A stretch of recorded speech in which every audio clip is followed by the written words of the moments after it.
നമ്മൾ മലയാളികളിൽ പലരും ഒരുപാട് ഫ്ലൈറ്റ് യാത്രകൾ നടത്തുന്നവരാണ്.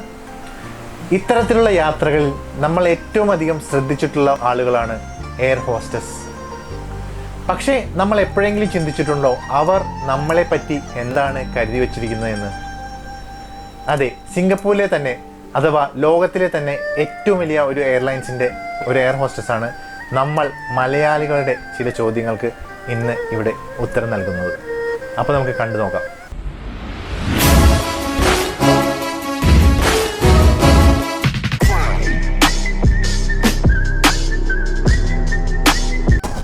Whiskey.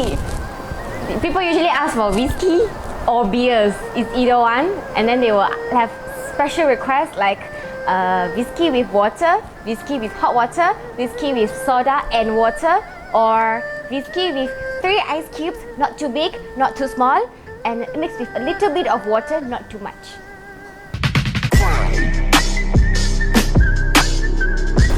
EDQ, Valam, Venda, Enda, Kutu Kari.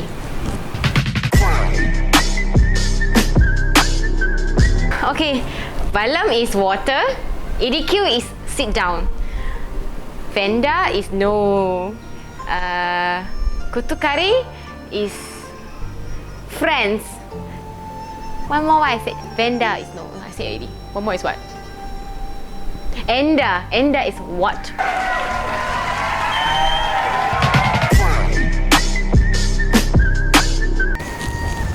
The food that I love the most is chicken biryani. I have this friend from Kerala and she make a lot of food for me in Singapore, and she also make me snacks like prota or appam, pisang goreng and so on. I think I just basically love the spices and I love Indian food so much.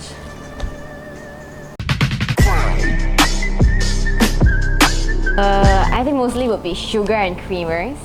Under normal situation, we were giving one set of sugar and creamer to each passengers if they ask for coffee or tea.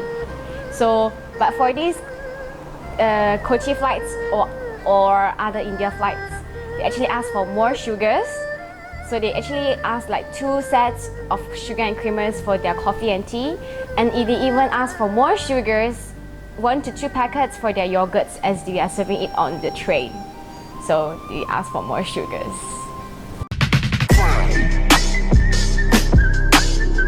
The first thing I think is when they come on board, the wife will not take any luggages and no bags. At most, it's only their handbag, and they will pass to the husband, put it up for them, and the husband will come in with a lot of bags and a lot of luggages with 2 hands like that. Yeah, the wives will not help them. At most, the kids will take their own little luggage. Yeah. And the second thing is, and I noticed that when the wife needs something, they will ask the husband to talk to us, and we will answer the husband, and then the husband will go back to the wife. As in, the wife will not talk to us or request it from us directly. They will ask via their husband. Yeah. And I noticed one very interesting part of flying with into Kochi or other parts of India is okay. I have this experience. I was offering coffee and tea, and this husband stopped me, and he said that the wife need a tea. So I was okay, sure, ma'am, can I have your cup, please? So this wife said, no, I don't need any coffee or tea. And then the husband just looked at her, and he said, I thought you need a tea. No. Coffee. No. Tea. No. I think you need a tea. The wife is like, no, I don't need anything. I'm good. So I think there's this miscommunication thing happening. It's not only to these particular passengers. I think it's happening to some of the other Indians as well. Yeah, they have this, I think you need this, but actually the person don't. Especially this happening in between husband and wife.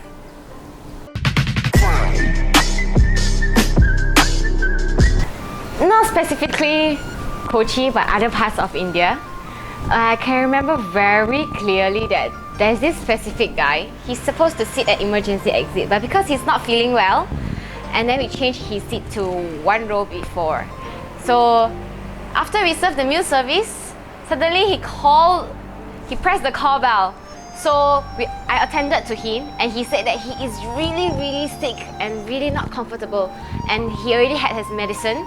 So I asked like anything, if he needs water or warm water, that I can help him. He said he wanted to lie down on the floor, which I explained to him that it's very dangerous for you to lay down on the floor in the first place. And he started to cry. He like, no, I'm very sick. I wanted to lay down on the floor. I cannot rest, and so on. And I cannot let him to do that. So he just stood up and he walked to the back. And he said that he wanted to lay down on the workplace where we are working and preparing for all the food and so on. And I told him that, sir, you cannot just lay down on the floor like this. It's very dangerous for you. And then he started crying. No, I don't care. And I know that at the point of moment, I need to approach my crew in charge. So I rushed to the front and I told my crew in charge. And by the time me and my crew in charge went to the back, he actually already lied down on the floor with his pillow ready. I started to take out his phone and recording himself crying and laying down on our working floor. So it's like, so he actually doesn't know what to do, and the crew in charge actually told him that, so if you need medicine, we can give it to you, and if you need a reclinable seat, we can get it for you as well. But not laying down on the floor is very dangerous, and if you need a doctor, we can page for you. And then he stood up, and we approached some other passengers that willing to change seat with him, and he actually sit on the seat and he's happy. He's like, okay, then he can rest now. And then we tell him that if you need anything, just press the call bell. So after 5 minutes, he pressed the call bell again. So we thought, what happened? So we go to him and he said, I think I need an oxygen bottle. So okay, sure. We get our oxygen bottle and we switch on. We have him all set, and he's like, okay, he's feeling much better. So we turn on the lights. I turn off the lights, and then we go back. I just took 3 steps away from him and he pressed the call bell again. So I was like, what's wrong? I thought it's something wrong with the oxygen bottle. But I go back to him and say, sir, is everything okay? And he said, can you switch on the light for me? And I'm like, sure. Press, I switch on for him, and he's like, okay. And then he stick out his phone again, and he recording himself crying with the oxygen mask. He like that.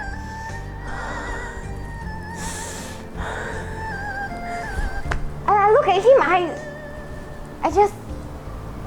and I walk off. And I told my crew in charge that, okay, we issued oxygen bottle, and currently he's recording himself and also on. And the crew in charge said, okay. So I go back to him, I say, sir, so can I switch off the light now so that you can rest? By the time he already finished recording, and he said, okay. So we switch off the lights. And finally, he's silent for 1 or 2 hours, something like that. And we are ready for landing by the time. So the captain is waiting for us to report to him that, okay, we are all set for landing and we can approach to our destination. So, and this point of time, and he pressed the call bell again. So we thought, what happened? So we approached him again, and he said, can I get another oxygen bottle? And then we are stunned because we are already landing in 5 minutes, and he asked for another oxygen bottle. By the time, oxygen is still there, it's just that finishing. So we say, sir, and we cannot like just reject. So we call our crew in charge, and crew in charge say, because we are landing, we ask if the passenger is okay to wait until landing, because we already told the ground staff to arrange a wheelchair for him to go out. So he's like, okay. So we explained to him, and he's like, okay. So he still can breathe and everything, and we asked him to disembark the last because he needs a wheelchair. He's not feeling well. So we are very nervous that he goes off, he never hears us. So we wait for all the passengers to disembark, and I rush to him, and I see him lying down on the seat. So I said, okay, sir, let's go. It's time for us to. The wheelchair is waiting for you outside, so let's go. So he's like, okay. Then he go, and then he like, cannot walk properly. He said he has fever. So his weight is all on me, and then he walk, and until he see a wheelchair, and he like, he really cannot walk anymore, like that. So the uncle very kanchong. Then he come to us, and then he said, passenger really not feeling well. I said, yeah, passenger not really not feeling well. So he moved the passengers, sit on the wheelchair, and fetch him to go and see the doctor. And my job task ends. We find these passengers very, very sick, a bit dramatic, because this was our first time watching a passenger crying with oxygen mask, and he still want to record himself. Duh.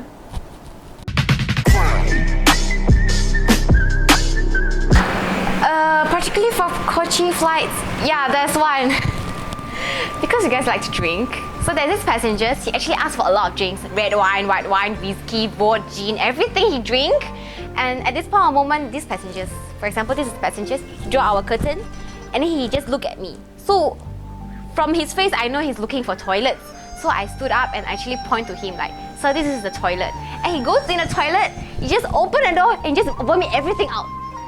He's not aiming at anything, but he just open and bah, everything is out. So my toilet bowl, my basin, my mirror, my floor is everything the vomit. And you can smell the wine, you can smell the curry, the orange juice, the vegetables is everywhere. Yes, because I enjoy flying in the first place, and it's not an ordinary job on the earth, on the floor, it's in the air. And secondly, I like servicing people. I like to see them satisfied with my service and they put on a smile, especially when they are traveling, either from they are going back to their home or they are traveling for vacation. And I'm proud that I'm working for one of the best airlines in the world, and I am very happy that I'm one of them.